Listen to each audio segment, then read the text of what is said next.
tentang ketimpangan sosial sebagai dampak dari globalisasi. Jadi nanti kalau kalian di sekolah, nanti setelah bab tentang globalisasi, mungkin kalian di sekolah juga sudah masuk ke bab globalisasi dan juga perkembangannya. Di sini kita juga akan ngebahas tentang ketimpangan sosial. Kenapa demikian?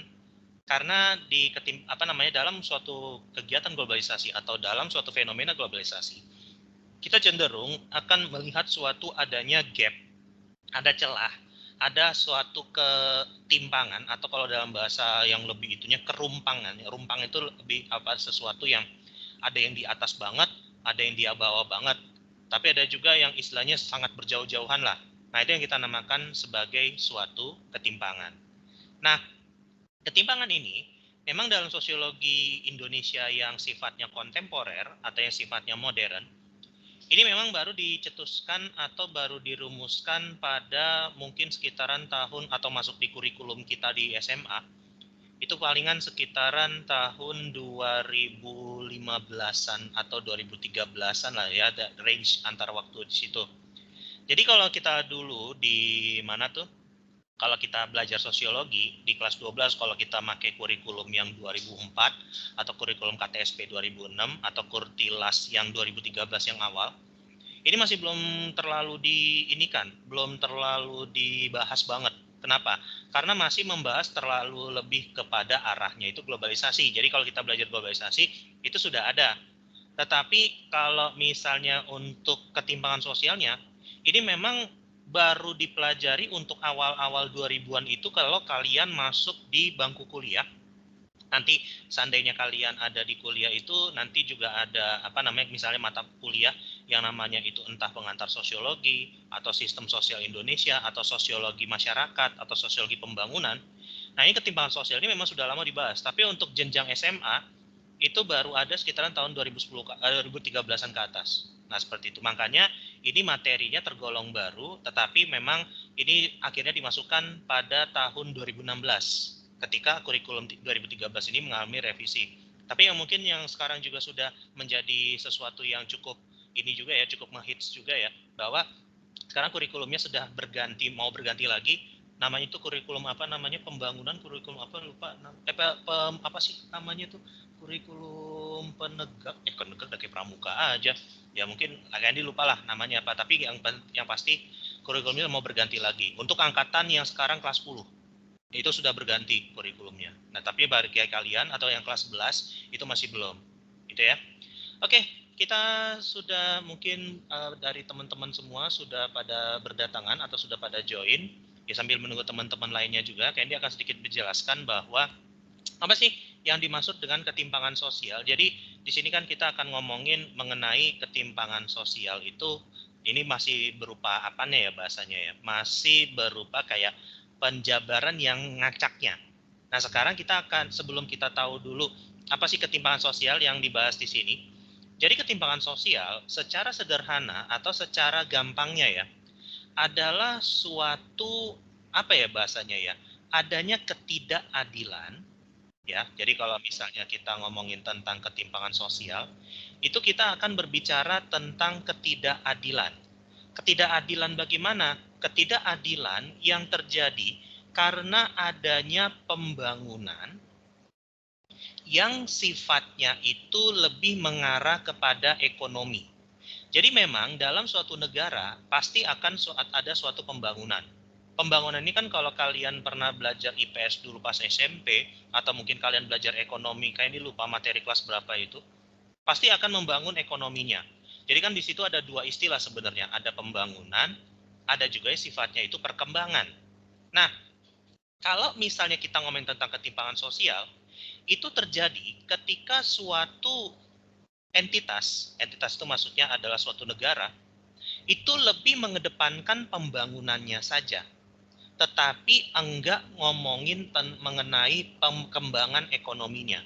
Jadi perkembangan ini sifatnya lebih luas. Perkembangan ini sifatnya bukan cuma masalah ekonomi, tapi juga masalah budaya, bisa juga masalah sosial, bisa juga untuk masalah pendidikan, bisa juga untuk masalah kepercayaan atau agama, religi, bisa di situ. Pokoknya yang sifatnya itu lebih luas dari biasanya.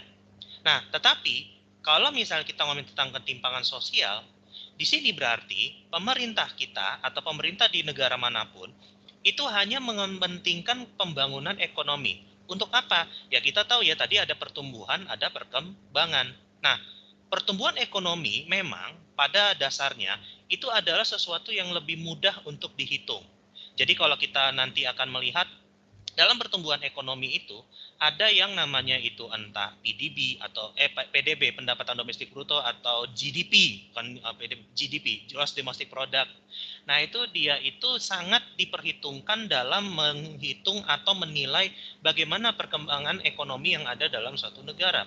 Tetapi itu hanya angka statistik. Ya sekarang kalau misalnya kita ditanya, pertumbuhan ekonomi kita misalnya mencapai 7%.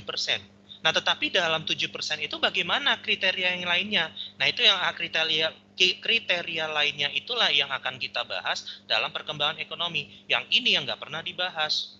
Nah, di mana kalau secara garis besar untuk menghitung apa itu namanya perkembangan ekonomi, itu kita sering menggunakan suatu indeks atau suatu perhitungan matematis yang kita namakan sebagai indeks Gini namanya. Namanya emang indeks Gini ya, bukan begini begono, enggak, itu beda lagi. Indeks Gini. Jadi indeks Gini itu kurang lebihnya seperti apa? Jadi kalau misalnya yang ada di sini, indeks Gini atau koefisien Gini adalah suatu indeks atau angka yang menunjukkan semakin timpang atau semakin merata pembangunan yang ada di suatu wilayah. Kalau misalnya angkanya itu mencapai 0, ya, mencapai 0, maka dia itu akan merata sempurna. Tetapi di sini masih tidak dijelaskan bagaimana meratanya itu, kita harus tahu seperti apa standarnya, itu nggak ada. Sementara di sini dikatakan indeks kalau sudah mencapai angka 1, maka itu tidak merata banget, benar-benar tidak merata secara absolut atau tidak merata secara mutlak. Nah, kalau misalnya kita bertanya, Indonesia di mana nih indeks gininya? Kalau Indonesia itu sekitaran 0,4 berapa gitu loh. Jadi tingkat ketimpangannya itu masuknya ke sedang. Tapi kalau ya kita tahu ya, kalau di Indonesia itu memang kita sudah merasa banget bahwa ada satu yang istilahnya itu tajir banget, ada yang istilahnya itu miskin banget. Kenapa? Ya tadi adanya pembangunan ekonomi yang lebih mengarah kepada pertumbuhan ekonominya doang, bukan perkembangan ekonominya. Maka itu akan merangsek ke beberapa bidang tadi, pendidikannya gimana, atau misalnya budayanya bagaimana, atau misalnya tadi sosialnya bagaimana, ya kita kan sudah bisa menilai sendiri sebenarnya seperti itu. Nah, ini makanya kalau kita ngomongin mengenai pertimbangan sosial, nah sekarang kita akan berfokus ke masalah sosialnya. Apa yang terjadi dengan masalah sosial dengan adanya globalisasi? Sebenarnya kita harus bisa hubungkan kenapa kok globalisasi itu menciptakan suatu ketimpangan sosial. Karena begini, ketika kita ngomongin tentang globalisasi, ya, kita bahas tentang globalisasi, kan sebenarnya globalisasi yang kalau kemarin yang kita bahas itu kan adalah di mana semua budaya dari luar itu masuk ke kita. Sederhananya kan seperti itu. Cuma begini, ketika kita mendapatkan budaya dari luar, kan tidak semua masyarakat itu kan bisa ngikut. Makanya ada suatu istilah yang kita namakan dengan namanya itu kultur lag. Pasti, dalam suatu negara pasti akan ada kultur lag. Kenapa demikian? Karena kalau dalam kultur lag, ini dia itu kadang-kadang masyarakatnya ini anggaplah mendapatkan sesuatu, tapi mereka itu nggak bisa beradaptasi. Kenapa? Ya karena beda budaya. Beda budaya, beda cara hidup, beda juga infrastruktur yang ada di situnya. Ya misalnya anggaplah gini, ini yang paling gampang kelihatan sekarang aja. Sekarang kita disuruh semua pakai online. Alright? Kita semua disuruh pakai online. Semua loh. Nah sekarang pertama masalahnya, kalau di daerah pedalaman gimana? Mereka, anggaplah mereka mungkin tahu, oh kita disuruh online. Tapi permasalahannya, infrastrukturnya nggak ada. Alat mereka nggak ada. Kemudian jaringan mereka masih, ya bahasa kita itu kacrut lah bahasanya. Kalau mungkin kalau dalam bahasa halusnya payah. Nah sekarang dipaksakan untuk seperti itu. Ini kemungkinannya bisa dua. Yang pertama dia akan terpaksa banget untuk ngikutin itu, dan yang kedua benar-benar lepas banget, bener-bener kayak nggak bisa mengikuti sekali. Itu yang terjadi kalau misalnya ya tadi globalisasi ini dengan sangat cepat, apalagi dengan perkembangan teknologi zaman sekarang, tiba-tiba dipaksakan dalam suatu budaya. Ini nggak akan bisa ketemu gitu loh. Makanya kita mengenal ada yang namanya itu lokalisasi. Jadi ada beberapa bagian globalisasi yang dilokalkan. Untuk apa? Untuk mencegah adanya kultur lag ini. Nah, ketimpangan sosial itu rata-rata terjadi gara-gara kultur lag yang dibiarkan. Adanya pembangunan struktural yang diabaikan. Ya itulah yang terjadi khususnya di Indonesia. Seperti itu. Nah, sekarang kita akan melihat di soal nomor pertama, dikatakan di sini, apa menurut para ahli mengenai ketimpangan sosial tersebut? Semua yang ada di sini, baik Andri Novchaniago, Budi Wirnarno, sampai Wills, ini dia akan bilang bahwa ketimpangan sosial itu sebenarnya kasusnya satu. Kasusnya sama-sama gara-gara ketidakadilan pembangunan ekonomi. Nah, cuma mungkin perbedaannya dengan kalau kemarin kita bahas tentang globalisasi, kalau kita bahas tentang perubahan sosial, kalau perubahan sosial kan mereka kan benar-benar walaupun satu tema jauh gitu loh. Nah, mereka semua yang di sini ini mereka mengarah kepada satu pelaku utama yang sama, yakni ketidakadilan pembangunan ekonomi. Cuma agak sedikit ininya saja, agak sedikit variasinya aja. Misal, kalau Andri Novchaniago, jadi Andri Novchaniago ini seorang dia ahli dari Universitas Indonesia. Dia ini dosen untuk kalau nggak salah waktu itu zaman kayak di kuliah itu dia dosen untuk kriminologi. Jadi barengan dengan profesor siapa itu satu lagi itu yang orang kriminologi kayak lupa namanya Adrianus Meliala. Nah itu adalah kriminologi waktu kayak ini masih zaman kuliah. Nah Andreas Chaniago dia ini mengatakan bahwa ketimpangan sosial itu ketika suatu pembangunan ekonomi hanya fokus kepada ekonomi doang. Jadi enggak berfokus ke 4 bagian ini. Itu kalau menurut Andreas Chaniago berdasarkan penelitian-penelitian yang beliau lakukan selama kurang lebih 20 tahun terakhir ini. Jadi dari tahun 2000-an sampai tahun 2021 inian, beliau berkatakan bahwa dari penelitian-penelitian dia atau ada beberapa yang sudah diterbitkan dalam bentuk jurnal ataupun buku, dia itu bilang bahwa ini fokusnya itu ekonomi doang. Dan bahkan nanti kalau menurut beliau lagi nanti ada beberapa jenis dari ketimpangan sosial itu sendiri. Nanti kayak ditunjukin itu seperti apa. Nah ini kalau kata Andreas Chaniago. Kalau Budi Winarno ini beda lagi. Mungkin kondisinya sama, tetapi Budi Winarno lebih menekankan kepada kegagalan pembangunan.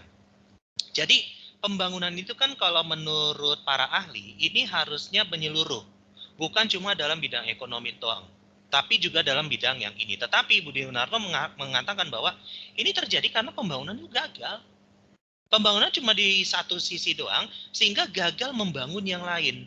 Karena gagal membangun yang lain inilah, makanya ketimpangan sosial itu bisa terjadi.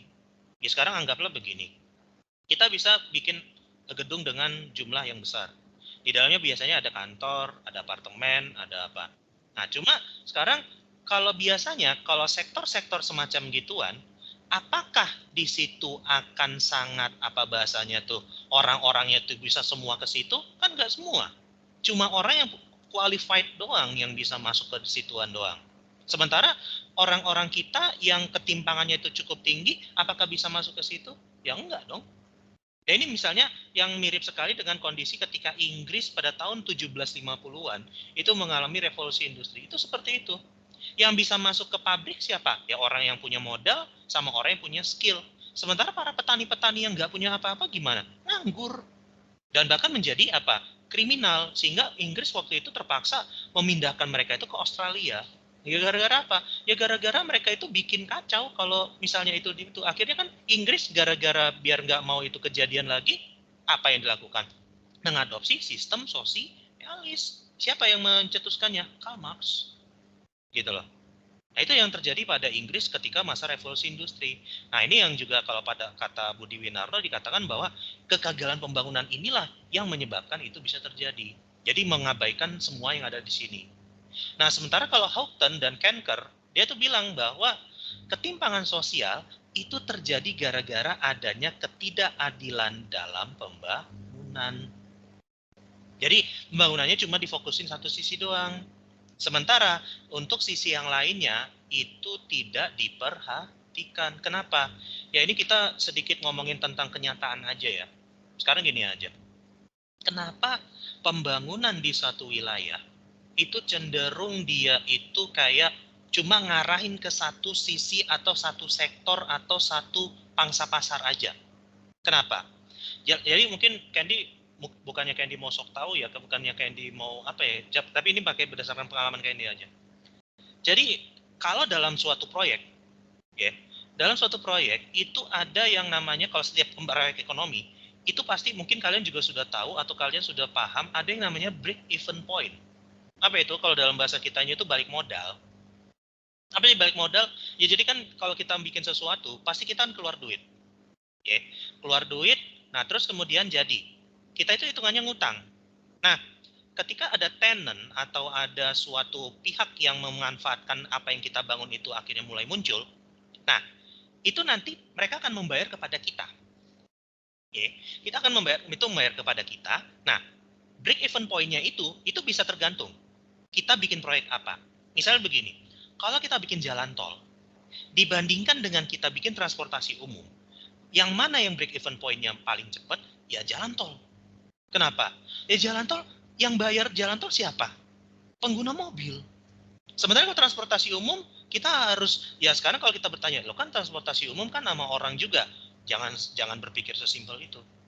Jadi kalau transportasi umum, ini jadi kita anggaplah orang bayar, betul. Orang membayar. Tetapi siapa juga shareholder-nya di sini atau stakeholder-nya di sini? Pemerintah ada, swasta ada, terus kemudian mungkin juga yang lain-lainnya, di mana ini juga harus dikasih semacam modal untuk ya yang maintenance-nya siapa, yang untuk menjadikan alat barunya tuh siapa, kan mereka. Nah itu yang makanya kalau transportasi umum itu break even point-nya itu lama banget, bahkan bisa puluhan tahun gitu. Tapi kalau jalan tol 3 tahun 5 tahun aja kalau kita bener caranya, seperti kayak yang baru jadi itu Pulau Gebang Kelapa Gading, itu kayak yang dilihat itu untuk golongan 1, untuk kendaraan pribadi kayak kita itu 19.000. Lebih mahal dari Cijago yang dari mana Jagorawi ke Cisalak itu cuma sekitaran, ya bukan cuma juga sih, sekitaran 7.500. Itu yang Pulau Gebang Kelapa Gading 19.000, bayangin. Itu kenapa kok dimahalin untuk tol baru? Biar break even point-nya itu ketemu. Nah, sementara untuk bikin kayak misalnya masalah sosial, budaya, pendidikan agama, itu BP-nya tuh lambat banget, bisa puluhan sampai ratusan tahun bahkan. Apalagi kalau soalnya itu budaya mau pendidikan. Itu bisa puluhan tahun banget itu. Makanya kan jarang ada investor yang mau seperti itu. Kayak gitu ya.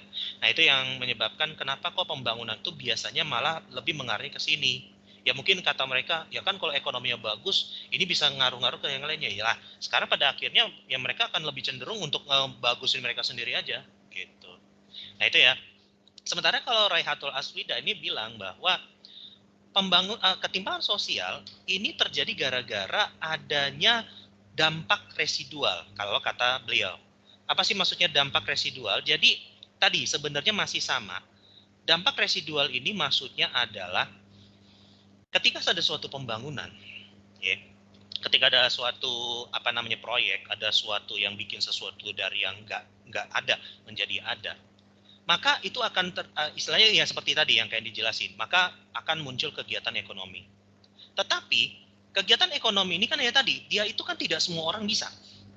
Nah makanya sisa-sisa dari orang-orang yang tidak bisa masuk ke kegiatan ekonomi tersebut akan tersisihkan, akan tercecer dan akan menciptakan suatu kelas masyarakat yang tidak bisa menikmati pembangunan ekonomi tersebut. Nah ini yang dimaksud Raihatul Aswida dalam dampak residual gitu. Nah sementara Naidu dan Wills jadi bilang bahwa ketimpangan sosial itu terjadi karena adanya celah atau gap dalam beberapa bidang, entah itu resource atau sumber daya, bisa juga berupa modal, bisa juga berupa infrastruktur, bisa juga berupa kebijakan. Jadi ada gap, ada celah antara sumber daya yang masuk dan sumber daya yang diberikan kepada masyarakat. Itu ada celahnya. Kenapa? Ya karena adanya bukan ketimpangan ini adalah sesuatu yang memang sebenarnya disengaja. Nah sekarang kalau kita bertanya, kok ada disengaja gitu loh? Bukannya ketimpangan ini sesuatu yang alamiah gitu. Oke, sekarang begini. Kalau menurut Naidu dan Wills, ketimpangan ini harusnya nggak ada seandainya si pembuat kebijakan itu tahu bahwa masyarakat ini masih ada di bawah. Nah, tetapi ini yang di atas ini sengaja untuk membiarkannya untuk apa? Kalau misalnya masyarakatnya itu ada di atas, mereka akan banyak mendapatkan kritik. Mereka akan banyak mendapatkan kesusahan bagi mereka. Kenapa? Kalau orang sudah pada paham, orang sudah pada tahu, anggaplah pendidikannya sudah maju, anggaplah pola pandangnya sudah terbuka, mereka pasti akan kehilangan legitimasi kekuasaan. Karena si kritiknya itu benar-benar dengan data yang valid banget.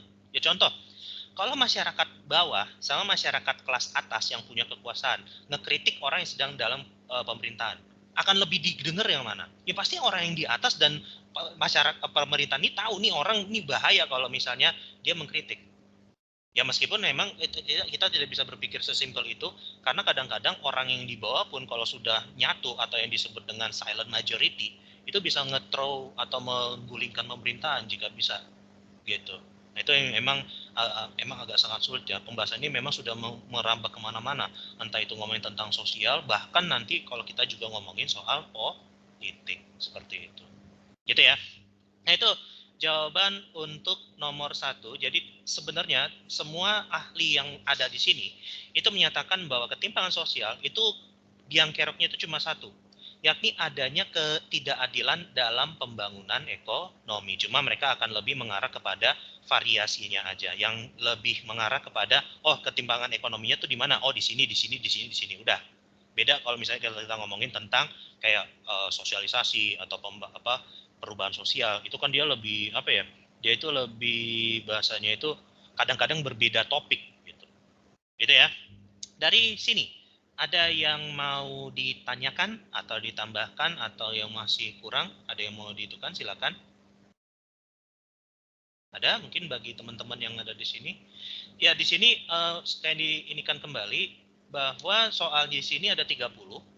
Nanti kalau misalnya kita ngebahasnya ini kurang waktunya, beda ya kemarin ya, kalau sejarah kan cuma 20, jadi kita bisa ngebahas semua. Ini soalnya ada 30, kalau misalnya ada yang terlalu itu, nanti kayak dia akan kasih ke kalian untuk kita bisa kerjakan secara mandiri, seperti itu ya. Alright, itu nomor 1. Nah sekarang kita lanjut ke nomor 2. Nah tadi, sosiologi ini memang ilmu yang bisa dikatakan adalah ilmu yang baru ya. Nah, cuma di sini kita harus melihat, untuk melihat suatu ketimpangan sosial, maka sosiologi itu dulu kalau kita belajar di kelas 11 ada dua pandang, ada sudut pandang. Yang pertama adalah sudut pandang empiris. Sama satu lagi sudut pandang, istilahnya itu mungkin kalau Candy nyebutnya itu sudut pandang kenyataan ya, bahasa seperti. Walaupun sebenarnya empiris itu ada, bukan empiris itu kenyataan. Sudut pandang keilmuan aja lah, mungkin kita akan lebih gampangnya seperti itu. Keilmuan ya. Nah, sosiologi ini memang kalau kita, kenapa kok ada sudut pandang ini? Karena kita harus melihat dari waktunya. Kalau sudut pandang keilmuan, ini dia akan cenderung untuk kepada sesuatu yang sifatnya klasik. Ya. Jadi sosiologi klasik ini hanya melihat suatu gejala sosial atau suatu yang ada di masyarakat itu berdasarkan teori atau berdasarkan sesuatu yang memang digunakan untuk tujuannya itu untuk apa ya bahasanya? Untuk melihat sesuatu itu secara objektif atau melihat sesuatu itu secara netral. Artinya apa? Jadi kalau ada permasalahan sosial atau ada sesuatu gejala sosial, mereka tuh mandang cuma, misalnya ada konflik, ini adalah suatu gejala sosial, ya udah kita lepas tangan. Kita cuma bisa melihat, kita cuma ngasih saran, udah urusan mau diapain ya, itu kita lepas tangan.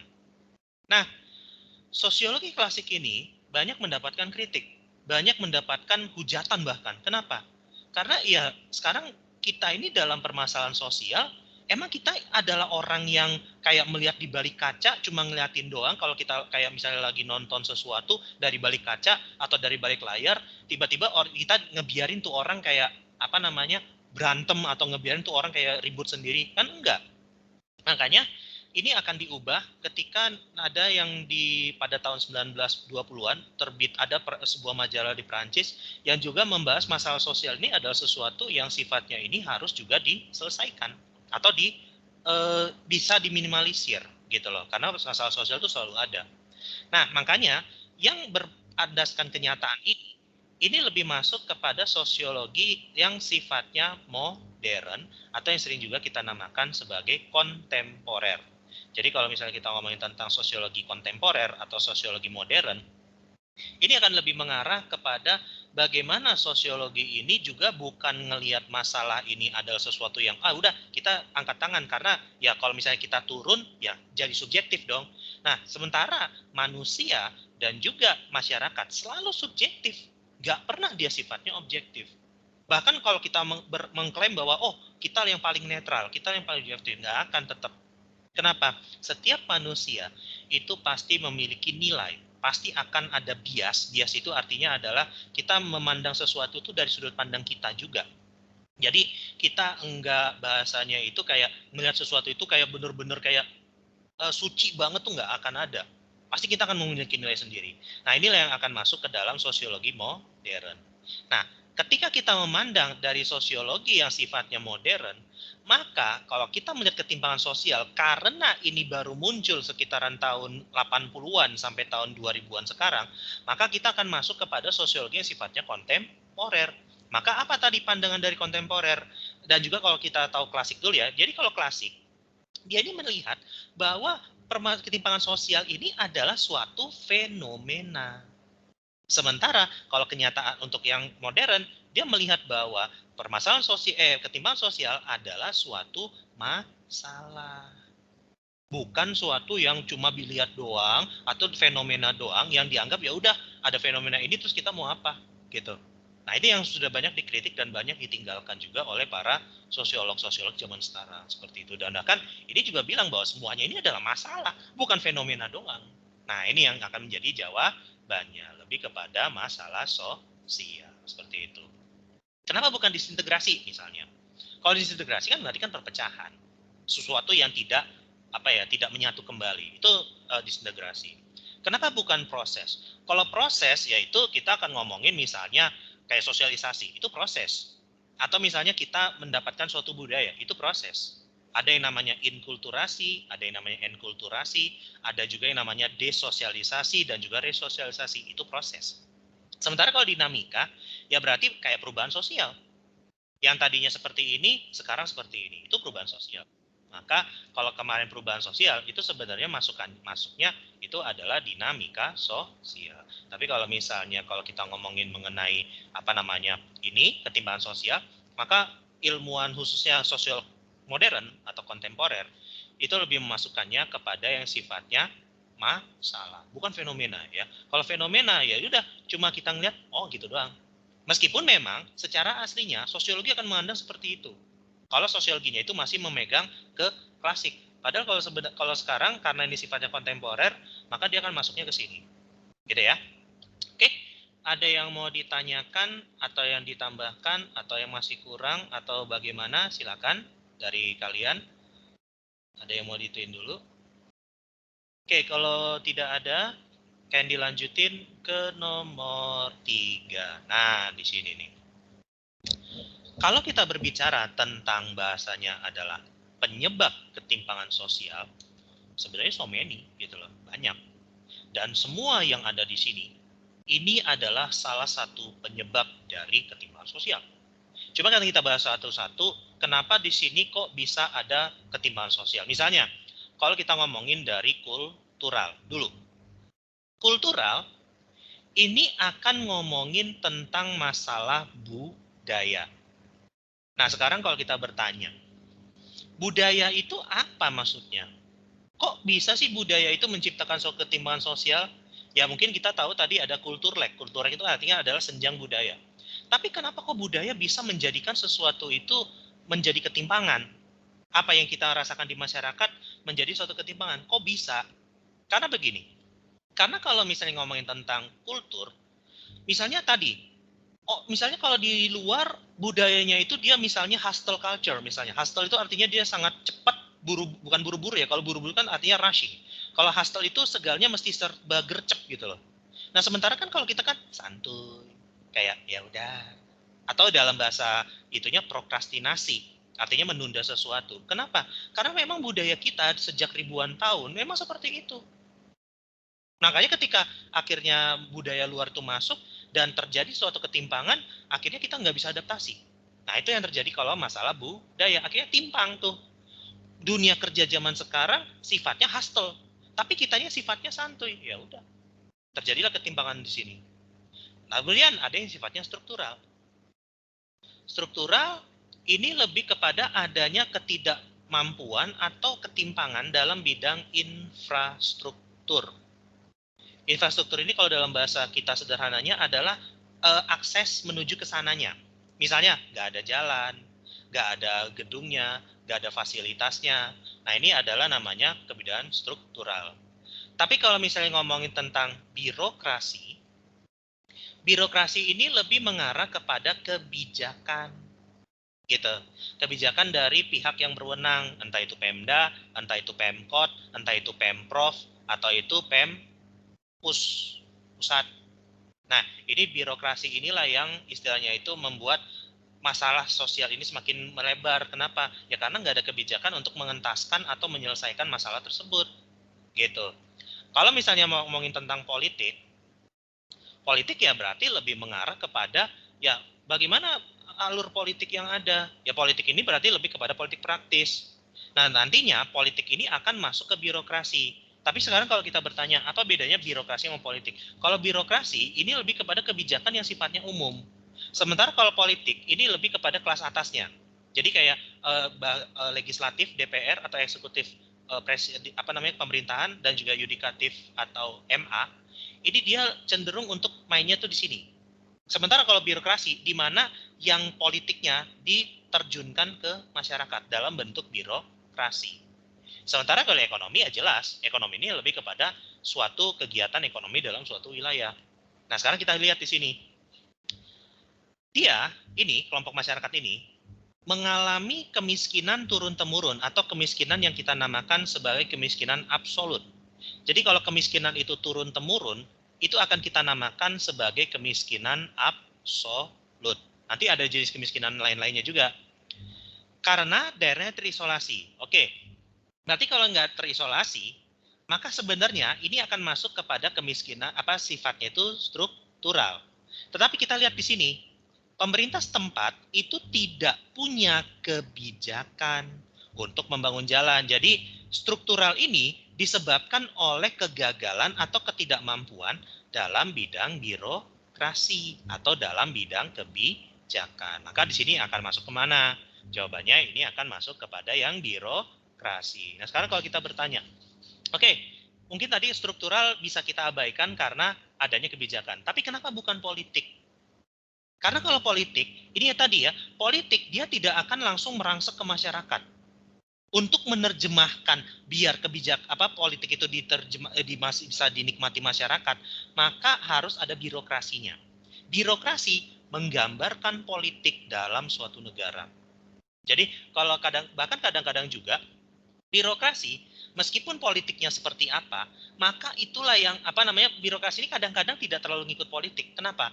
Karena kalau misalnya politiknya itu anggaplah seperti di Cina misalnya. Di Cina politiknya komunis, birokrasinya itu kapitalis banget. Gitu loh, kebijakan ekonominya kapitalis. Jadi tidak semua politik itu akan sama dengan birokrasinya. Kecuali kalau memang negaranya itu sistemnya itu benar-benar sangat komunis totaliter. Nah itu dia sangat samaan tuh antara politiknya sama birokrasinya itu klop banget. Tapi kalau negara demokrasi atau negara-negara tadi mungkin pemerintahannya komunis tapi ekonominya kapitalis, itu nggak akan seperti itu. Apalagi Indonesia. Indonesia kebijakannya seperti ini, birokrasinya seperti itu. Kayak gitu. Itu ya untuk nomor 3.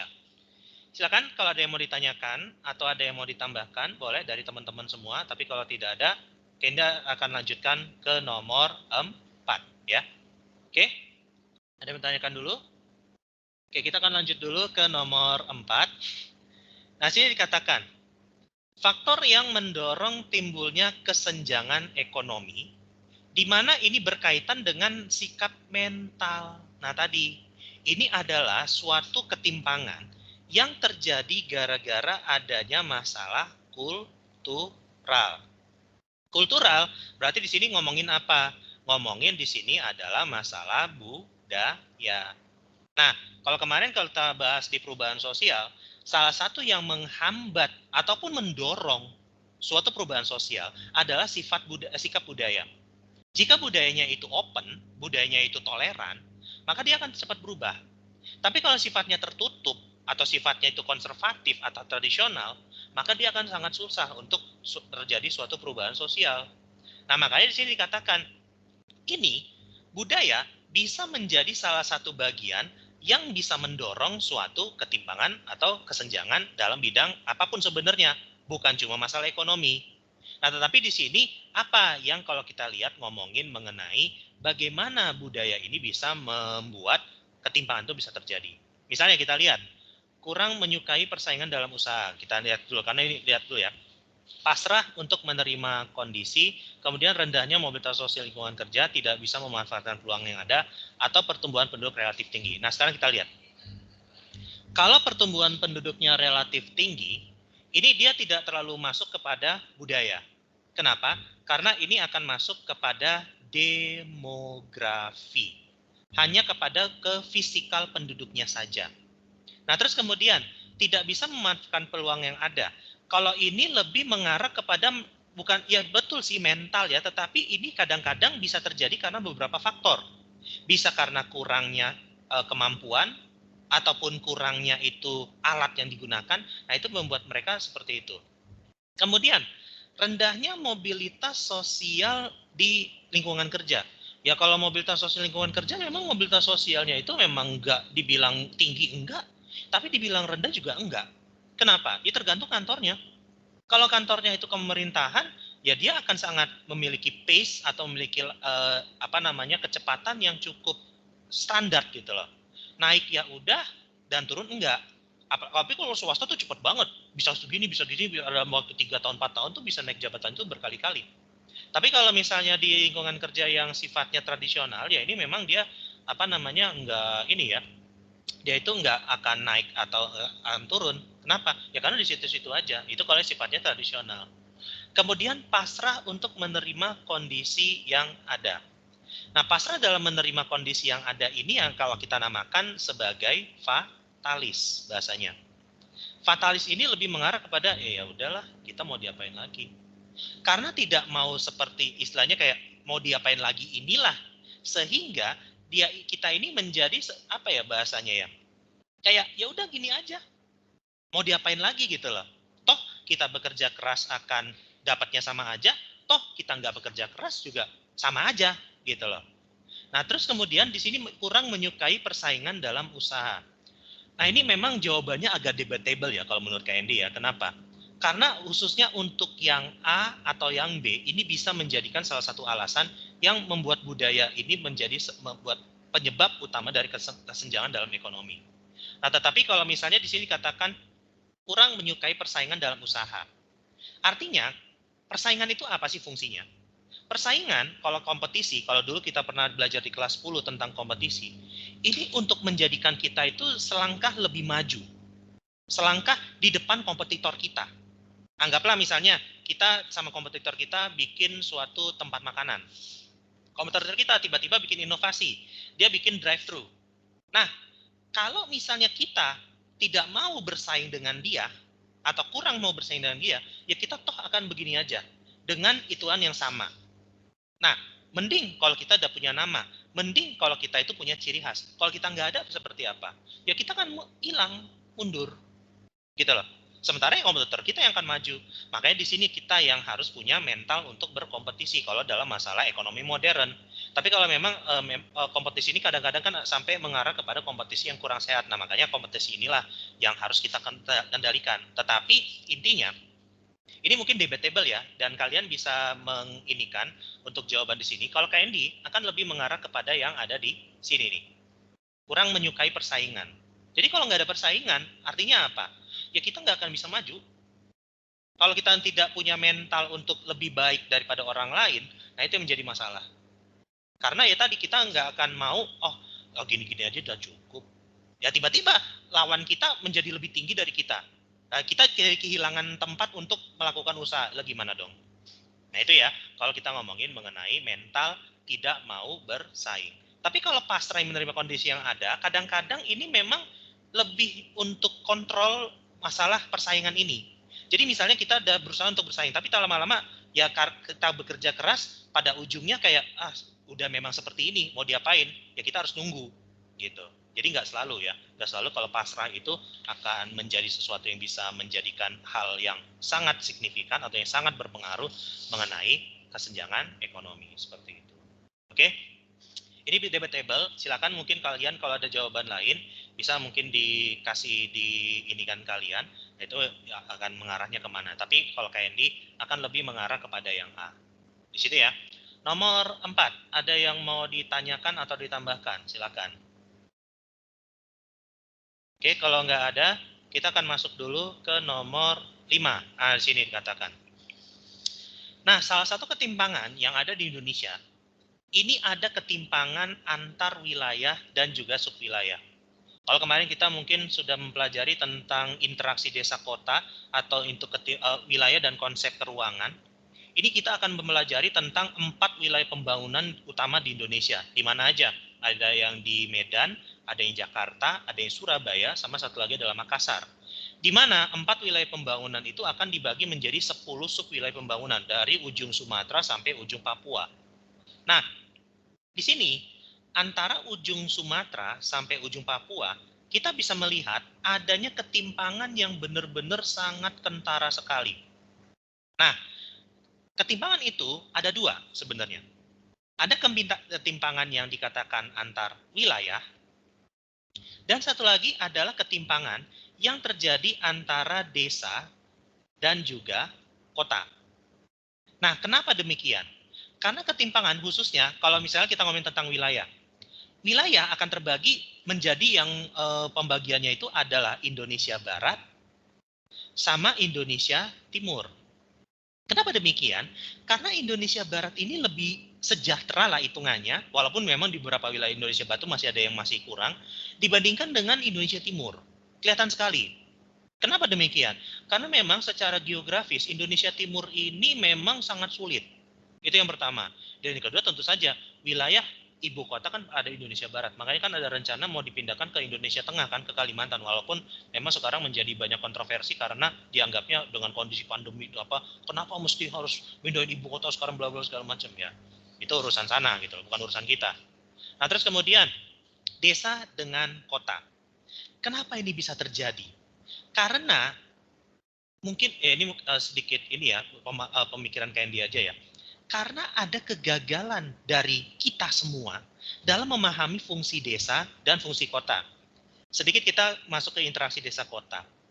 Desa itu fungsinya apa? Desa, simpelnya, dia itu fungsinya agraris. Sementara kalau kota, sifatnya itu servis, pelayanan, atau jasa. Nah sekarang kita itu beranggapan bahwa kalau adanya kebudayaan yang sifatnya lebih maju atau peradaban yang sifatnya lebih modern, semua harus diarahkan ke kota. Akibatnya apa? Dari desa ke kota akan terjadi sesuatu yang kita namakan sebagai urbanisasi. Apa itu urbanisasi? Urbanisasi adalah perpindahan dari desa menuju ke kota. Gitu loh. Jadi dari desa penduduknya pindah ke kota. Kenapa? Karena di desa, ya menurut teori Everett-Lee tentang push-pull factor atau faktor pendorong atau faktor penarik, di desa ini terbatas untuk agraris. Sementara di kota, karena dia sifatnya itu manufaktur dan juga jasa, maka orang-orang akan mendapatkan uang dengan cara yang lebih gampang gitu loh, dibandingkan dengan agraris yang itu perlu waktu. Nah, tetapi sekarang menjadi permasalahan. Jadi desanya itu nggak sejahtera, kotanya itu lebih gede, dan kota gara-gara kebanyakan orang, masalahnya nambah. Entah itu pemukiman kumuh, entah itu masalah air, entah itu masalah tempat tinggal, entah itu masalah ruang terbuka hijau, kan jadi susah. Apalagi di kota Jakarta, atau Bekasi ya bahkan. Nah itu kalau misalnya kita ngomongin tentang ketimpangan desa kota. Kenapa bisa terjadi? Ya karena kesalahan kita dalam membangun ekonomi. Hanya dalam masalah perkotaan. Karena dianggapnya perkotaan tadi bisa mendapatkan break even point atau balik modal yang cepat. Ya contoh, Kalau kita bikin usaha makanan, akan lebih gampang di desa apa di kota kalau zaman sekarang? Ya di kota. Kita bikin ini aja deh, makanan-makanan yang lagi viral di TikTok, lagi viral di IG. Kita bikin apa, tiba-tiba orang datang. Coba kalau kita di desa, boro-boro. Apalagi desanya itu desa swakarya, desa-desa yang istilahnya itu agak jauh dari kota. Kalau desa swasembada aja susah, apalagi desa swakarya, seperti itu. Gitu ya, itu untuk nomor 5. Alright, ada yang mau ditanyakan dulu untuk nomor 5, silakan. Kalau misalnya di sini katakan budaya yang sewenang-wenang, sebenarnya enggak juga ya, karena memang kadang-kadang apa bahasanya enggak semuanya seperti itu. Atau swasta, kalau swasta justru malah swasta itu pengennya nyari untung dan bisa sustain bagi dia. Kadang-kadang dia ngambil dari sekitar situ. Jadi enggak cuma untuk keinginan dia sendiri gitu loh. Ataupun meningkatnya kesejahteraan atau ekonomi masyarakat, ya itu dari dulu yang enggak usah mau ekonomi juga kan seperti itu. Gitu. Gitu ya untuk nomor 5. Nah sekarang nomor 6. Nah tadi ya, tadi kemiskinan itu ada 3 untuk masalahnya. Kemiskinan itu bisa terjadi akibat namanya struktural, bisa juga yang namanya itu absolut, sama satu lagi adalah kemiskinan yang sifatnya kultural. Struktural itu terjadi kenapa? Terjadi gara-gara tidak adanya fasilitas atau tidak adanya infrastruktur atau apa yang bisa mendukung mereka untuk mendapatkan suatu resource atau sumber daya.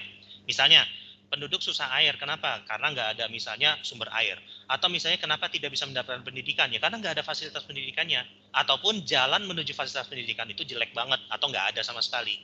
Nah, itu adalah kemiskinan yang sifatnya struktural. Sementara, kalau absolut, ini adalah kemiskinan yang terjadi turun-temurun. Ya karena sebenarnya ini adalah turunan dari kemiskinan struktural yang ada di sini. Jadi nggak ada sama sekali, terus kemudian memang sengaja untuk dimiskinkan, akhirnya terus temurun dari kakeknya, ayahnya, anaknya, cucunya sampai seitunya miskin terus. Dan itu memang kadang-kadang kalau absolut ini atau bahkan juga sering ya, kemiskinan absolut itu dipelihara gitu loh. Ya biar ada ya bahasa kasarnya ya biar ada proyek gitu loh. Itu yang mungkin kalau kita ngomongin tentang kemiskinan absolut. Dan juga kemiskinan kultural, di mana di sini kemiskinan tersebut disebabkan oleh masalah budaya. Kayak gitu ya. Nah, sekarang di sini dikatakan bagaimana kemiskinan yang disebabkan oleh faktor alami atau masalah kultural. Nah, di sini yang mana nih? Misalnya kita lihat ya, berkembangnya kurang peduli, lingkungan masyarakatnya tidak dapat menggunakan sumber pendapatan, rendahnya kemampuan, ataupun perkembangan industri. Oke, kita lihat.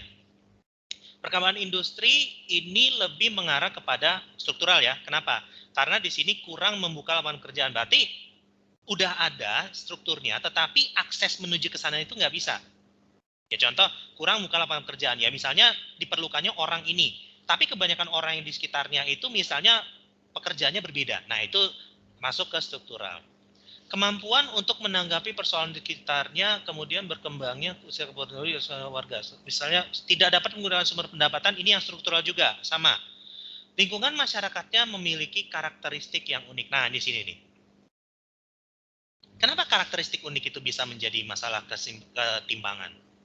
Ya karena tadi, kalau misalnya ini ada suatu kebijakan, ada suatu kegiatan ekonomi, ada suatu kegiatan yang sifatnya itu ya seperti itu. Nah, ini dia lebih mengarah kepada sesuatu yang mungkin tidak sama dengan orang yang ada di situ. Ada yang karakternya seperti ini, ada yang karakternya seperti ini, ada yang karakternya seperti ini. Ini kan sebenarnya kalau bagusnya harus diakomodir.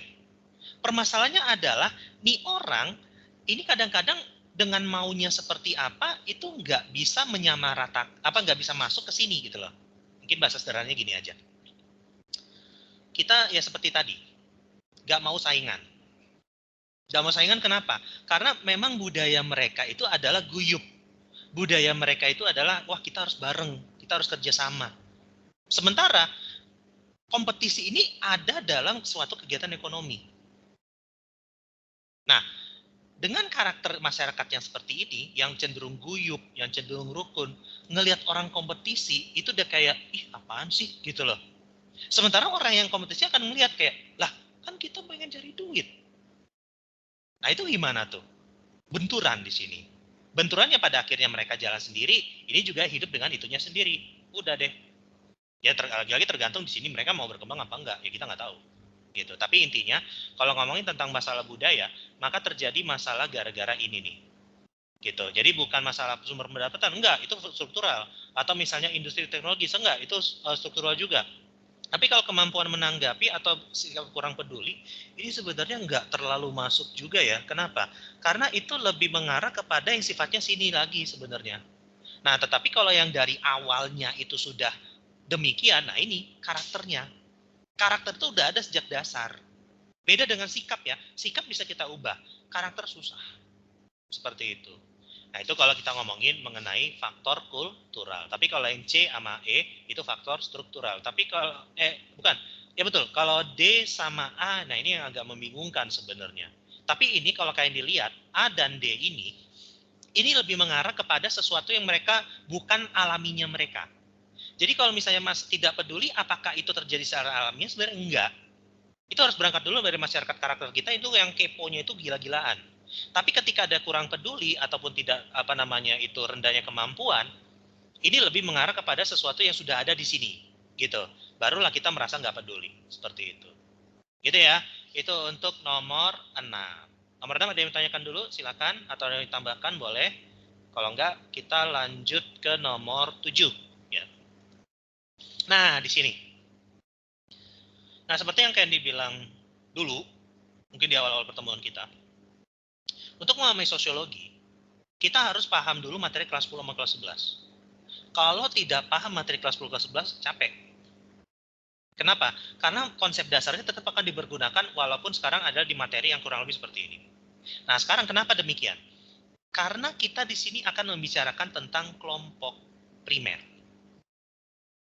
Kelompok primer itu materi kelas berapa? Kelas 11. Nah, untuk bisa mengingatnya kembali, mungkin Candy akan jelaskan saja.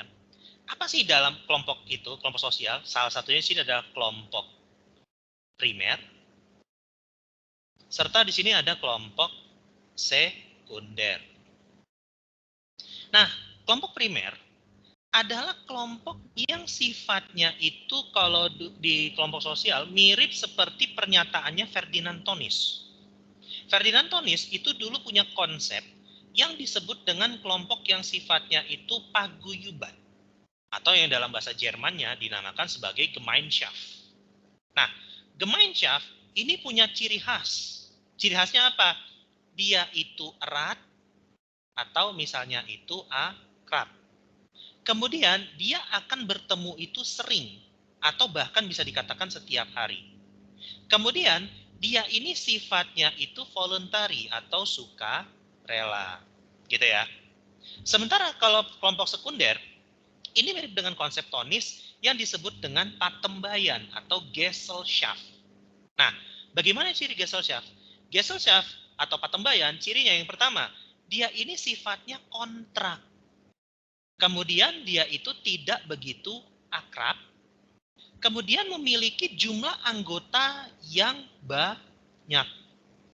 Gitu loh. Nah, makanya di sini ada kata kontrak. Artinya kontrak apa?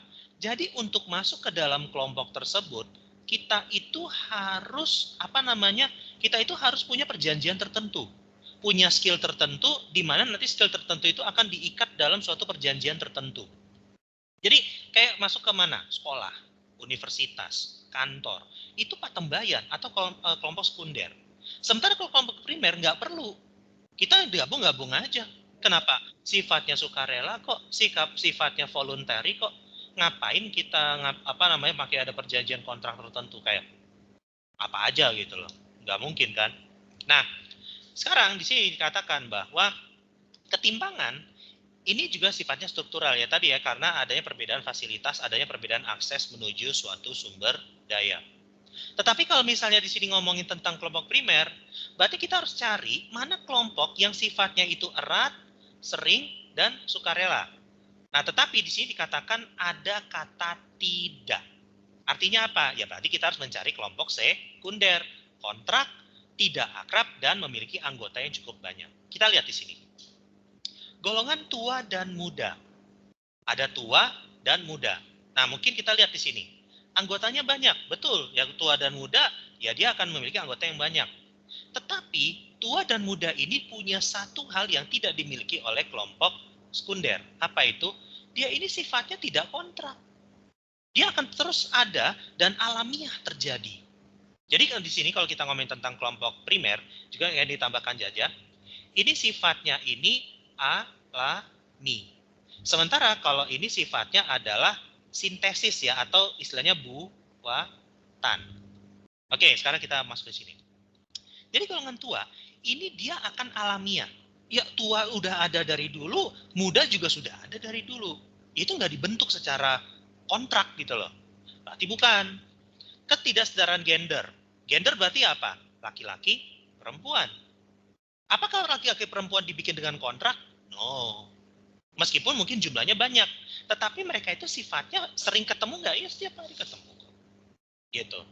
Kecuali kalau kita ngomongin tentang buruh dan majikan atau buruh dengan pemilik modal. Kenapa demikian? Karena kalau di kantor atau di pabrik, pasti mereka ada kontrak dong, ya jelas. Jumlahnya banyak nggak? Ya banyak, betul. Kemudian akrab nggak antara mereka? Enggak juga. Gitu loh. Nah inilah yang akan sangat membedakan apa itu kelompok primer dan kelompok sekunder. Kalau ras dan etnis bagaimana? Ras dan etnis itu kan sifatnya itu kan benar-benar alami. Ras, mungkin ada yang kulit hitam, ada yang kulit putih, ada kulit coklat, kulit kuning, itu ras. Kalau etnis, etnis Jawa, etnis Sunda, etnis Batak, Minang, Bugis, Bali, nah itu sudah ada alamiah. Sementara kalau kaya dan miskin, ini memang dia ini mungkin mirip ya seperti yang C ini, tetapi ya tadi, kaya dan miskin itu terbentuknya itu alamiah. Tidak ada kontrak yang menyatakan bahwa, oh saya orang kaya, Anda orang miskin. Nggak ada. Nah itu yang sangat membedakan sekali dari kalau masalah buruh dan majikan. Karena kalau majikan tuh pasti ada kontrak kerja dengan buruh. Buruh akan seperti apa, majikan dengan apa. Nah tapi nantinya dalam pelaksanaannya itu seringkali terjadi adanya ketimpangan dalam pelaksananya. Kenapa? Ya karena kan buruh kan pengen dapat apa namanya sesuatu yang maksimal, sementara ya majikan atau istilah pemilik modal juga pengen adanya itunya yang maksimal seperti itu. Paham ya di sini ya. Jadi kita harus lihat dulu apa itu kelompok primer dan juga kelompok sekunder. Nah nanti juga kalau ditanyakan dalam paguyuban, nah itu beda lagi. Maksudnya kurang lebih sama. Nanti kita akan lihat apa yang membedakan sini ada paguyuban, ada juga patem bayan seperti itu. Alright. Untuk nomor 7, ada yang mau ditanyakan dulu nggak? Silakan. Kalau nggak, kita lanjut dulu ke nomor 8 ya. Nah, di sini, ketimpangan sosial dapat menimbulkan beberapa akibat dalam hal ekonomi. Nah, seperti yang kemarin ini kita sudah omongin. Kalau sudah ngomongin hal yang spesifik, ya berarti kita harus cari mana yang sifatnya ada di sini. Nggak usah kita cari-cari yang lain. Apalagi kalau misalnya ini benar-benar ngomongin mengenai apa bahasanya beda gitu loh apa yang ditampilkan di jawabannya. Misalnya, kalau dalam hal ekonomi ya berarti apa? Ekonomi berarti ngomongin mengenai pemenuhan kebutuhan. Gitu ya. Pemenuhan kebutuhan ini kan bisa 3. Bisa ini yang sifatnya produksi, bisa ini sifatnya distribusi, bisa juga dengan konsumsi. Gitu loh. Produksi, distribusi, sama konsumsi. Nah, ini nantinya akan lebih mengarah kepada apa? Ini lebih kepada pemenuhan kebutuhan masyarakat. Nah, sekarang kalau misalnya kita ngomongin tentang ekonomi, berarti di sini yang mana? Pencemaran lingkungan. Nah, enggak lah. Itu masalah ekologi, masalah kelingkungan. Nah, di sini ada 2 nih. Masuknya perdagangan bebas sama kemiskinan. Nah, cuma kalau masuknya perdagangan bebas, betul, ini masalah ekonomi. Perdagangan ini kan lebih mengarah kepada distribusi. Tetapi apakah ini bisa menciptakan suatu ketimpangan sosial? Kan belum tentu. Kenapa? Karena justrunya perdagangan yang bebas, kalau orang mampu untuk memanfaatkannya, itu bisa menimbulkan pemerataan pembangunan. Tapi kan yang sering terjadi kan karena tidak adanya fasilitas untuk masuk ke situ. Makanya apa? Di sini kita akan mengarah kepada kemiskinan. Gitu ya. Jadi ini masih masuk ke masalah ekonomi. Kenapa? Karena dia tidak mampu untuk melakukan 3 di antara ini, baik itu produksi, distribusi, atau konsumsi. Sementara kalau perdagangan bebas, ini dia lebih mengarah kepada distribusinya saja sebenarnya. Nah, terus kemudian kenapa bukan demokratisasi? Kalau demokratisasi ini masuknya politik. Sementara kalau kriminalitas, ya tentu saja itu masalah sosial budaya, kayak gitu. Karena kan kriminalitas kan terjadi karena adanya ini. Memang pada dasarnya manusia itu kan akan melakukan tindakan kriminal, gitu loh. Kenapa? Ya gara-gara dia itu apa ya? Memang ada sesuatu yang dalam nilainya dia itu berbeda dengan apa yang di masyarakat. Nah, itu yang kalau dalam teori penyimpangan sosial, menurut Edwin Sutherland, itu disebut sebagai asosiasi diferensial. Apa itu asosiasi diferensial atau perbedaan nilai? Artinya begini, masyarakat itu punya nilainya itu anggaplah begini. Tiba-tiba dia punya nilai begini. Sama-sama sebenarnya mereka itu pengen survive. Tapi istilahnya mereka itu, aduh dia ini terdesak oleh kebutuhan di mana itu berlawanan dengan apa yang diantar oleh masyarakat. Makanya dia melakukan apa? Entah nyolong, entah istilahnya itu merampok, entah bahkan membunuh. Nah, itu adalah namanya dari teori asosiasi diferensial. Dan dia mempelajari tentang kejahatan itu dari orang yang juga melakukan hal yang sama, yakni kejahatan juga. Seperti itu. Oke, untuk nomor 8, ada yang mau ditanyakan dulu nggak? Silakan. Nomor 8 di sini. Oke, kalau enggak, kita akan lanjut dulu ke nomor 9. Nah, sini ya.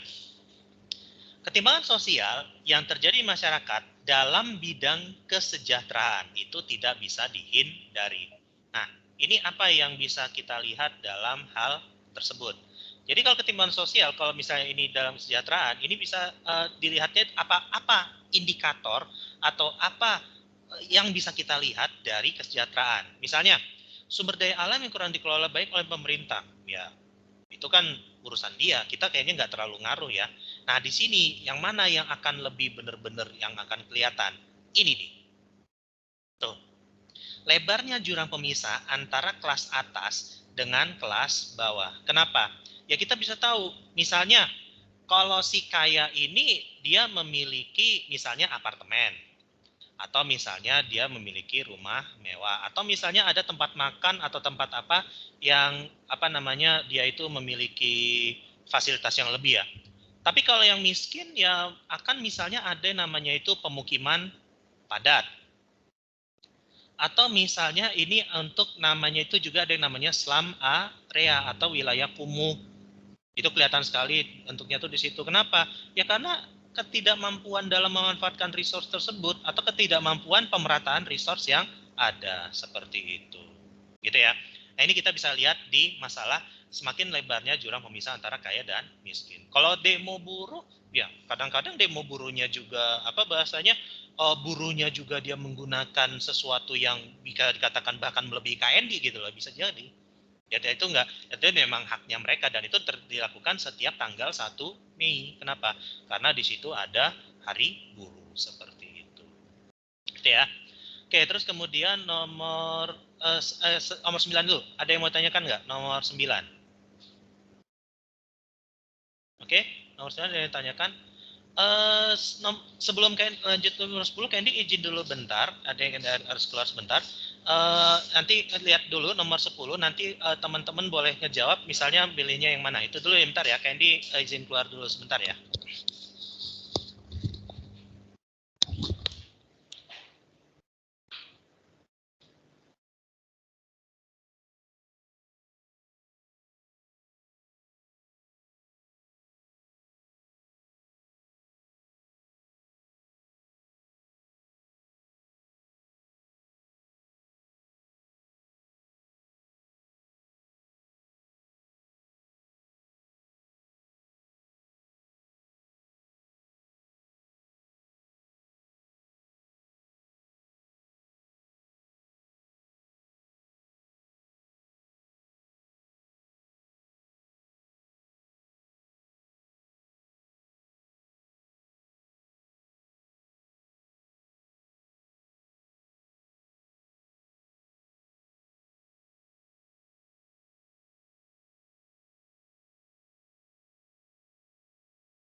kita tadi keluar sebentar, kita lanjut lagi ya, nomor 10 ya. Nah, sini dikatakan ketimpangan pembangunan di negara berkembang, ya negara berkembang itu apa sih? Negara berkembang itu adalah wilayah negara yang memang punya kriteria, misalnya kalau negara berkembang ya, kriterianya adalah dia itu adalah misalnya pendapatan per kapita. Per kapita ini dia misalnya di bawah sekitaran berapa ya? Mungkin kita bisa lihat di sini kalau untuk pendapatan per kapita, kalau misalnya kita main untuk ininya. Nah, ini dia di bawah 12.000. Ya, jadi sekitar segini ya. Jadi sekitaran di bawah 12.000 US dollar per tahun ya. Ini pendapatan per kapita 12.000 US dollar per tahunnya. Nah, terus kemudian dia ini juga memiliki istilahnya itu untuk usaha ekonominya, dia berada lebih mengarah kepada yang sifatnya itu agraris. Itu yang kedua. Kemudian, dia ini untuk negara berkembang memang untuk lebih banyak berada di kawasan seperti di Asia, kemudian ada yang di Afrika, serta ada di Amerika Latin. Seperti itu ya. Nah, sekarang, kalau di negara berkembang, ini relatif lebih tinggi. Kenapa di sini kok bisa seperti itu? Nah, karena kalau misalnya kalau kita ngomongin mengenai untuk negara berkembang, yang paling banyak terjadi di sini itu adalah lebih kepada yang ini nih. Ah, ini dia. Jadi kalau ketimpangan pembangunan ini dia lebih mengarah kepada sumber daya manusia yang rendah. Nah, sekarang kenapa? Karena kalau negara berkembang, ini juga yang tadi kayak ini belum tulis adalah dia ini memang masih kurang dalam masalah fasilitas yang itu ada dua nantinya. Ada yang namanya itu fasilitas pendidikan, sama satu lagi adalah fasilitas kesehatan. Jadi dua-duanya ini masih cukup kurang kalau misalnya kita ngomongin tentang fasilitas yang ada di negara berkembang. Jadinya apa? Jadinya ketika ada pembangunan, maka pembangunannya itu nggak mengarah ke arah situ. Jadi ngarah itu untuk ekonominya dulu. Sementara masyarakatnya dengan pendidikan juga kesehatan yang cukup rendah, itu tidak bisa untuk mengikuti perkembangan yang ada. Nah, makanya ketimpangan yang ada akan lebih banyak di negara berkembang ataupun yang ada di negara maju. Kalau negara maju fasilitasnya itu udah ada. Jadinya ketika ada yang pembangunan ya mereka ngikut-ngikut aja ya udah bisa. Mental mereka itu udah kebentuk atau posisi pola pandang mereka itu udah kebentuk. Beda dengan negara berkembang seperti itu. Gitu ya. Itu untuk nomor 10. Ada yang mau ditanyakan nggak untuk nomor 10? Kalau misalnya di sini dikatakan sangat minim sumber daya alam, ya sebenarnya ada kok negara berkembang yang sumber daya alamnya itu gede banget. Atau misalnya ngomongin tentang kurang bisa memanfaatkan sarana dan prasarana yang tersedia. Ya, prasarananya aja kagak ada. Gimana? Sarana aja nggak ada. Atau misalnya pun jika ada, akses menuju ke sana itu nggak ada. Ya itu tadi kalau kita ngomongin tentang kemiskinan yang sifatnya struktural seperti itu. Nah itu ya kalau misalnya kita ngomongin mengenai itu apa namanya bahasanya itu sumber daya alam ataupun apa resource yang tersedia atau sarana prasarana yang tersedia di situ. Kayak gitu ya. Oke, ada yang mau tanyain dulu nggak untuk nomor berapa? Nomor 10. Silakan. Oke, nomor 10. Nah, sekarang kita bahas dulu untuk nomor 11. Nah, sini katakan lagi. Membangun wirausaha itu diperlukan untuk memberi solusi untuk memperkecil ketimpangan. Nah, membangun jiwa wirausaha. Kenapa di sini? Nah, memperkecil ketimpangan di sini lebih kemana? Jadi sebenarnya ketimpangan yang ada itu kan bisa bermacam-macam. Bisa budaya, bisa di sini sosial, bisa juga di sini ngomongin tentang ekonomi. Nah, cuma di sini dikatakan wirausaha ini pengarahnya kemana? Jadi kan wirausaha ini kan adalah entrepreneur di mana kita itu melakukan usaha atau melakukan sesuatu yang lepas dari sektor formal sebenarnya. Sektor formal tadi apa? Ada manufaktur, ada jasa. Di mana bedanya? Kalau manufaktur atau jasa itu pasti dia memiliki badan hukum yang sifatnya formal atau badan hukum yang sifatnya resmi. Nah, sementara kalau ngomongin wirausaha, ya berarti di sini adalah usaha yang sifatnya informal. Nah, tujuannya apa? Tujuannya tentu saja ini mengarah kepada yang sifatnya ekonomi.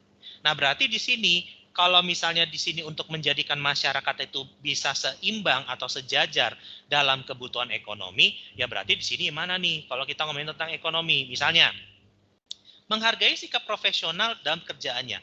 Ini lebih ke budaya, lebih kepada nilai, lebih kepada sesuatu yang dianut. Jadi profesional ini sebenarnya bukan sesuatu yang sifatnya ekonomi, itu yang sifatnya sikap. Sikap untuk biar itu dia survive, sikap yang bisa membuat dia itu bisa bertahan. Nah itu yang namanya sikap profesional. Jadi bukan ini ya, bukan yang sifatnya itu ekonomi. Atau misalnya memiliki keterampilan, sikap lagi. Ini sih itu pola pandang atau sudut pandang. Untuk mencari keuntungan atau bisa memenangkan persaingan, itu sikap, budaya. Sementara ulet, sabar, sama. Itu sikap. Kemudian mampu menguasai pasar yang ditawarkan dan tidak memiliki saingan. Kalau ini lebih mengarah kepada sesuatu yang sifatnya formal. Ini nanti ketika wirausaha itu sudah maju, maka dia akan berubah menjadi sifatnya formal karena banyak kantor-kantor itu juga sebenarnya berasal dari wirausaha sebenarnya.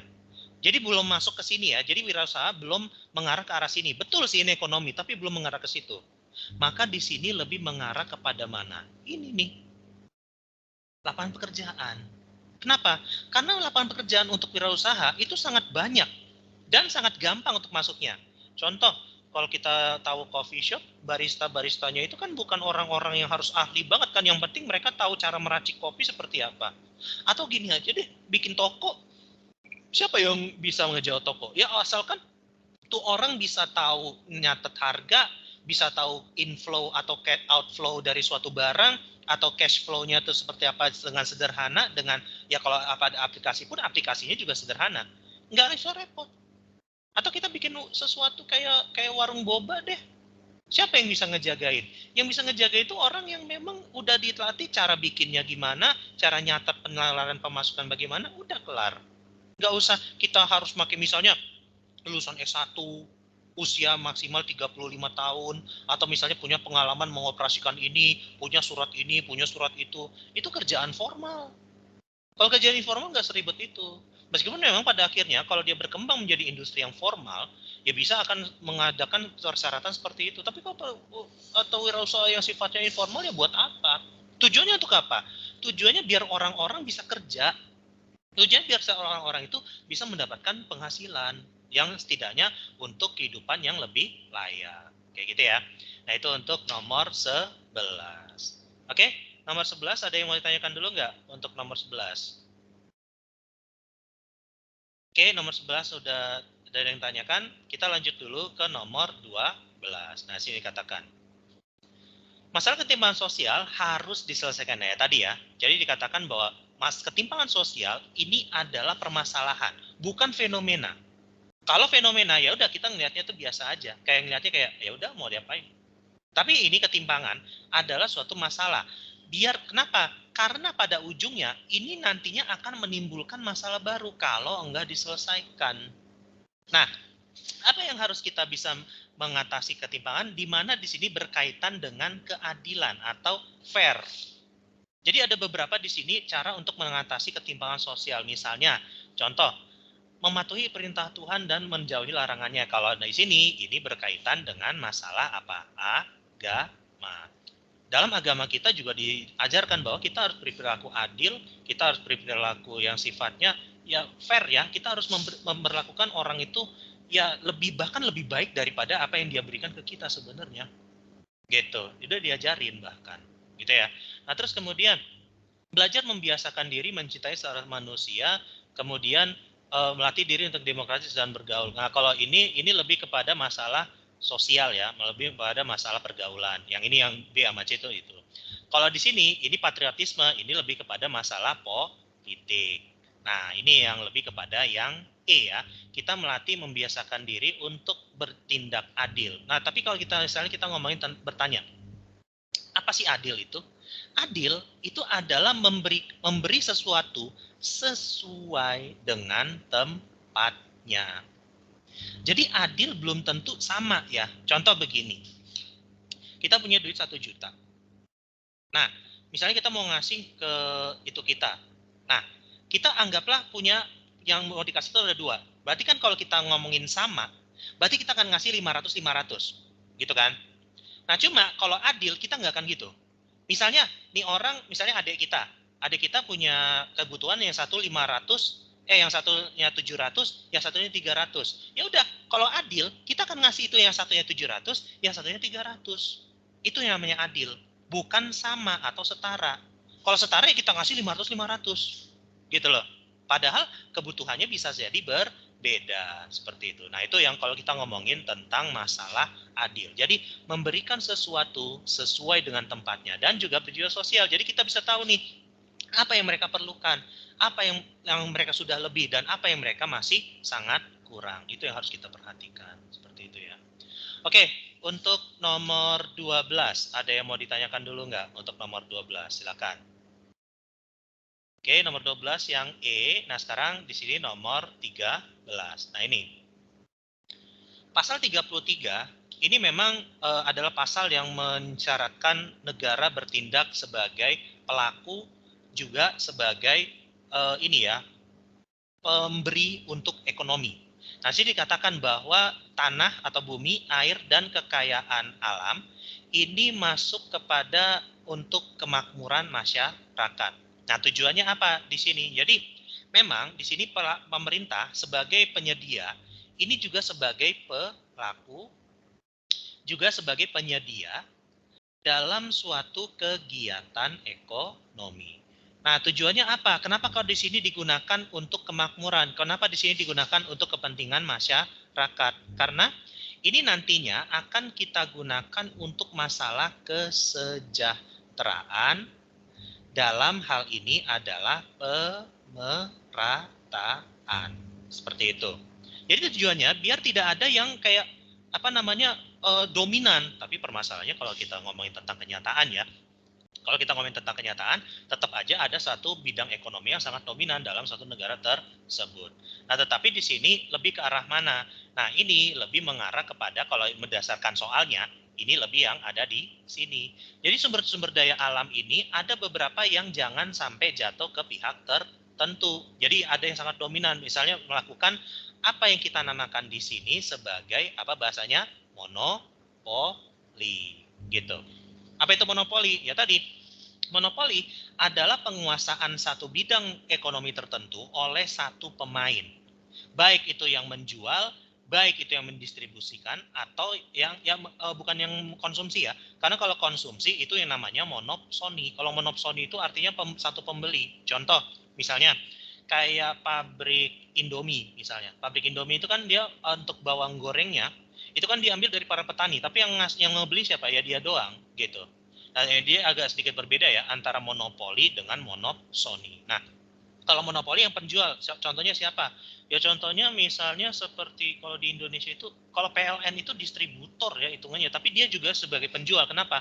Karena listrik yang providing kan cuma dia doang. Tapi kalau telekomunikasi enggak ya, kalau telekomunikasi bisa sama beberapa operator. Misalnya kalau ada Telkomsel, ada Indosat, ada juga Tri, ada juga apa itu namanya XL dan segala macamnya. Nah, itu kalau kita ngomongin tentang monopoli. Jadi untuk mencegah adanya monopoli, maka ada pasal 33 ayat 3 seharusnya. Tapi dalam kenyataannya ya begitulah. Ya kita juga tahu sendiri lah bahasanya seperti apa. Gitu ya. Untuk nomor 13, ada yang mau tanyakan dulu nggak? Untuk pasal 33 ayat 3 di sini. Oke. Nomor 13 itu dulu. Kalau tidak kita lanjut dulu ke nomor 14. Nah ini nih. Ketimpangan budaya ya tadi ya, atau ketimpangan kultural adalah dampak negatif ya, dampak yang kurang bagus dari suatu globalisasi. Di mana di sini unsur kebudayaan ini yang menyesuaikan diri dalam kebudayaan lain. Jadi istilahnya maksudnya adalah ketimpangan budaya ini terjadi gara-gara budaya kita itu seakan kayak tidak bisa menyesuaikan dengan budaya luar yang dianggap lebih advance, dianggap lebih maju, dianggap lebih wah gitu loh. Itu istilahnya yang masuk ke dalam suatu ketimpangan budaya. Nah, contoh dari ketimpangan budaya itu apa? Nah, biasanya kalau ketimpangan budaya ini akan di mana kita itu mengikut pada sesuatu yang nggak bagus, ngikut pada sesuatu yang jelek-jelek gitu loh. Misalnya kita lihat Dia mengikuti pola kehidupan orang barat yang suka kerja keras, justru bagus. Memang itu yang harus kita lakukan. Kenapa? Karena memang masyarakat kita kebiasaannya itu kayak ya udahlah nanti aja kalau disuruh baru jalan. Ya udahlah kita baru kerja keras kalau misalnya ada maunya. Padahal enggak juga. Tapi memang untuk kerja keras ini memang sudah agak ditinggalkan. Sekarang kita lebih mengarah kepada kerja efektif. Jadi kerja efektif itu adalah kita bisa tahu kapan harus kita lebihin dan kita bisa tahu kapan kita bisa santai. Dan itu bisa kita gunakan dalam seharian kita. Kerja efektif ya, bukan kerja keras banget. Kalau kerja keras banget, capek tubuh kita. Seperti itu. Ini malah bagus ya. Nah ini dia. Budaya konsumerisme di sini. Kenapa di sini kok konsumerisme ini menjadi masalah? Karena begini, budaya kita memang sebenarnya itu kayak apa ya? Dulu itu kita selalu diajarin nabung hemat, nabung hemat. Cuma sekarang dengan munculnya globalisasi dalam khususnya bidang ekonomi. Sekarang begini, ekonomi ini akan mengarah kepada sesuatu yang sifatnya itu kayak konsumerisme. Kenapa? Ini ada hubungannya dengan perkembangan dalam bidang teknologi. Nah, teknologi ini membuat konsumerisme ini semakin besar. Kenapa? Karena kita itu akan semakin mudah dalam mengaksesnya. Contoh, kalau dulu, misalnya kalau kita belanjanya harus ke toko, kita akan mikir, aduh, kesana aja kita perlu effort. Beli barangnya aja kita mesti cari diskon. Antar aja gitu loh. Kita gunakan duitnya buat entar. Tapi dengan adanya teknologi, ini akan sangat mempermudah kita. Kita pakai HP, klik aja. Kita tinggal beli, klik aja. Kita mau bayar, klik aja. Gampang. Dan kita akan merasa, masih ada duit, beli lagi masih ada duit, beli lagi gitu. Nah itu yang menyebabkan konsumerisme ini adalah ketimpangan budaya yang ada seperti itu. Ya kenapa? Ya karena budaya kita yang istilahnya itu hemat dikalahkan dengan budaya lain yang sifatnya itu ya begitu gitu loh. Nah itu ya, ini lebih mengarah kepada yang B. Kalau yang C tergantung pengaruh dari kota ke desanya itu pengaruh apa? Baik apa buruk? Kalau baik contohnya ya tadi ya, misalnya dia membawa budaya hustle culture-nya itu ya silakan sebenarnya. Tapi kalau misalnya budaya yang jelek seperti apa namanya budaya individualisme, ya itu kan kurang bagus juga gitu. Atau misalnya masyarakat kurang disiplin dalam menaati peraturan lalu lintas. Sebenarnya ini bisa juga sih. Tetapi kalau untuk peraturan lalu lintas itu kenapa kok bisa dikatakan sebagai ketimpangan budaya? Karena begini, budaya yang ada, kalau budaya yang dikenalkan, ini sebenarnya sifatnya kebalik dari yang B. Kalau budaya yang dikenalkan, anggaplah merah, kuning, hijau. Merah stop, kuning hati-hati, hijau ya jalan. Tapi kenapa kita melanggar? Ya karena kita merasa bahwa ini cuma itu doang, tunggu ada polisinya aja, kayak gitu. Makanya sebenarnya yang D ini juga bisa menjadi suatu ketimpangan budaya, bisa. Tapi di sini apa ya? Mungkin kalau di sini jawabannya bisa dua, antara konsumerisme atau yang D. Tapi ini memang agak membingungkan sih, soalnya seperti itu. Tapi kalau misalnya yang E, ya itu bukan ketimpangan budaya, ini lebih kepada masalah ketimpangan sosial. Beda lagi ya, seperti itu. Tapi kalau kayak D lebih mengarah kepada yang B. Walaupun yang D ini juga bisa. Ini debatable ya bahasanya. Jadi kalian bisa lihat, nanti kalian akan kasih ke kalian soal ini. Nanti kalian bisa bilang, Kak, ini ternyata jawabannya D, ya silakan. Seperti yang tadi nomor berapa tadi, yang bisa debatable tuh alasannya. Kayak gitu ya. Oke, nomor 14 ada yang mau ditanyakan ya karena di sini juga sudah masuk waktu zuhur juga. Mungkin kalian akan batasi sampai nomor 15 saja ya. Nanti di sini masih ada 15 soal lain yang kalian bisa kerjakan secara mandiri. Makanya KND akan bahas sampai nomor 15 saja di sini. Oke, sini katakan. Tantangan terbesar dari globalisasi yang dirasakan di masyarakat yang sedang berkembang. Ini adalah ketimpangan pertumbuhan ekonomi. Nah, ini kenapa di situ? Nah, jadi pertumbuhan ekonomi kita ini bisa dikatakan memang tidak terlalu tinggi. Kenapa? Ya karena banyak faktor. Banyak faktor yang sifatnya itu membuat negara kita itu sangat itu ya. Karena kenapa? Kita itu memiliki masyarakat yang sangat heterogen atau sangat beragam dalam bidang etnis, dalam bidang ras, dalam bidang agama, pokoknya itu. Kemudian kita itu secara geografis benar-benar sangat luas, di mana luasnya kita itu adalah 75%-nya adalah laut. Berarti di sini akan ngomongin apa? Akses. Akses itu sangat penting. Kalau aksesnya nggak bisa ditempuh, ya gimana jadinya? Gitu loh. Dan juga tadi masyarakatnya sifatnya beragam. Nah, ini yang menyebabkan pertumbuhan ekonomi kita itu nggak bisa merata. Karena sudah ada gininya nih, gitu loh, secara alamiah. Nah, makanya di sini mana untuk pertumbuhan ekonomi untuk di Indonesia itu lebih mengarah kepada yang mana. Nah, di sini kita lihat misalnya cenderung konsumtif dan sumber daya alam manusia relatif rendah. Kalau sumber daya alamnya justru Indonesia itu sangat tinggi sekali. Kemarin yang kita sudah bahas di poros maritim, sumber daya alam kita tuh gila-gilaan. Berarti bukan yang di sini. Kemudian masyarakat negara berkembang belum siap dalam keuangan yang sifatnya perbankan, maka masih sifatnya konvensional. Nah, ini mungkin kita skip dulu ya.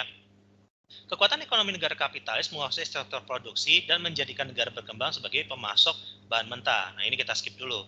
Daya dukung terhadap kemajuan ekonomi dari sistem hukum politik dan tokoh masyarakat itu belum optimal, sama soliditas masyarakat di tingkat nasional dan daerah kurang adanya pola pikir primordial.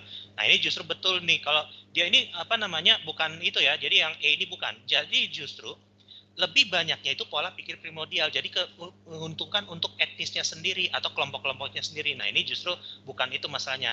Nah, di sini ini lebih mengarah kepada yang ini nih.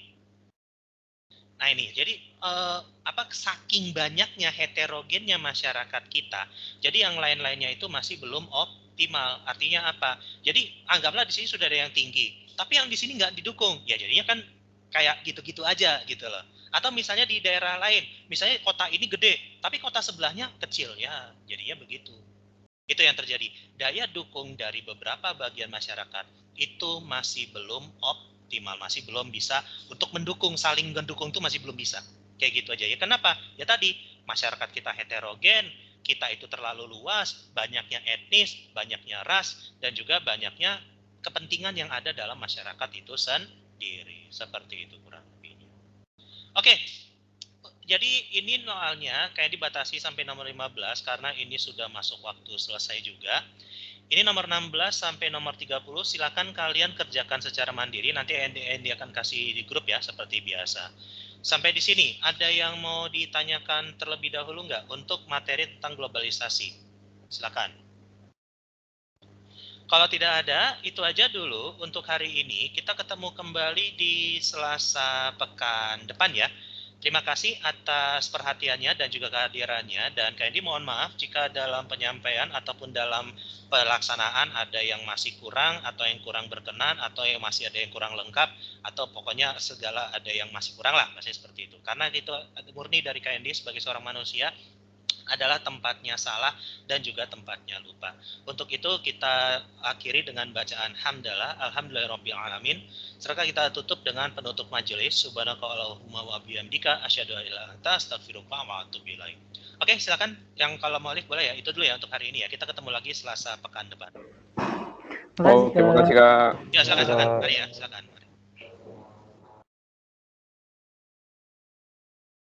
Kasih Kak. Ya, mari silakan ya. Silakan kalau mau live boleh ya.